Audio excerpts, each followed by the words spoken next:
دي همسة حكاية ليكم. النهاردة هحكيلكم عن شخص كانت حياته مليانة تعب وهم. كان كل يوم بيسعى على هموم جديدة ومصاريفه على قده ومش لاقي شغل مناسب ومفيش أي أمان مالي. وساعات كان بيقعد يفكر هل في أي حل، طب هل في طريق للخروج من كل التعب ده.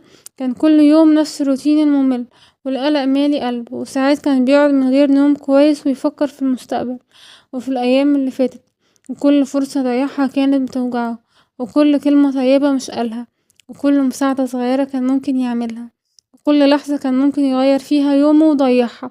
لكن بالرغم من كل ده هو كان صبور وحاول يحافظ على قلبه وحاول يدي نفسه أمل. كان كل يوم بيصلي ويستغفر ويحاولك ربنا ويفكر ويقول ربنا أكيد مش هيسيبني. رمضان جه ودق بابه وقال كل شيء حواليه ساكت، بس هو جواه نار صغيرة، بس برضه جواه شوية أمل وإحساس إن في حاجة ممكن تتغير. في رمضان كل ثانية بتبقى محسوبة، وكل كلمة وكل نظرة وكل فعل فيه فرصة. كان بيقعد مع نفسه كل يوم بعد الفجر أو بعد المغرب بيراجع نفسه ويفتكر كل لحظة تعب وكل دقيقة حسها.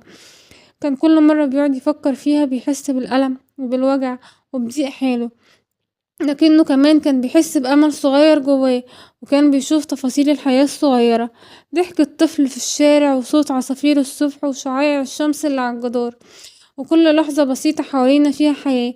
كان كل يوم بيقعد يدعي دعاء صادق من قلبه، يقول اللهم فرج همي، واللهم ارزقني رزقا طيبا، واللهم اجعل حياتي أسهل، واللهم اجعل قلبي صافي، واللهم افتح لي أبواب الخير من حيث لا أدري ولا أنام، واللهم اجعل كل خطوة أعملها من قلبي، واللهم اجعل دعائي سبب في الفرج، واللهم لا تضيع لي أي فرصة. كان بيقول بصوت منخفض أحيانا، وكان بيحس إن ربنا سمعه. كل يوم بيحس بشعور غريب، بيحس براحة، أمل، إحساس إن في فرق ممكن يحصل قريب. وأيام رمضان كانت طويلة، لكن كل يوم كان بيحس بقوة جديدة ويحاول يساعد حد، يقول كلمة طيبة أو يبتسم للناس. كل حاجة بسيطة كان بيعملها كان بيحس بتغيير الجو حواليه. ساعات كان بيقعد يكتب لنفسه حاجات صغيرة أو حاجات ممتنة، يفتكر إن عنده أشياء كويسة في حياته حتى لو حاجات بسيطة. كل التفاصيل دي بتدي ليه شعور بالقوة. وبعد أسبوعين تقريبا حاجة بدأت تتحرك، أول رسالة على التليفون عن فرصة عمل. قلبه بدأ يدق جامد، وبعدها ظهرت فرص تانية. كل خطوة بدأت تزيد بالأمل، مع كل يوم كان بيحس بطاقة جديدة. بيفكر في الأيام اللي فاتت وكل لحظة صعبة وكل دقيقة وكل تعب وكل كلمة ضيعها. دلوقتي كان بيشوف ان كل حاجة صغيرة جدا عملها من قلبه ليها أثر كبير، ودعائه وصبره كانوا سبب في التغيير.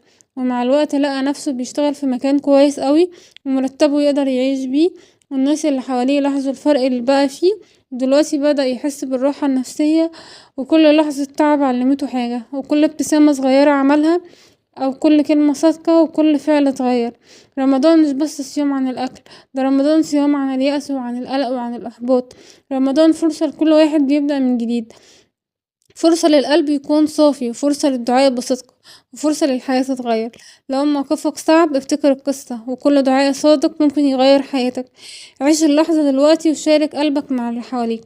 دي كانت همسة حكاية، ولو وصلتوا لحد هنا سيبوا قلبي في التعليقات، ونشوف بعض في حكاية جديدة بكرة ان شاء الله. دمتم سالمين، ومتنسوش تعملوا لايك واشتراك.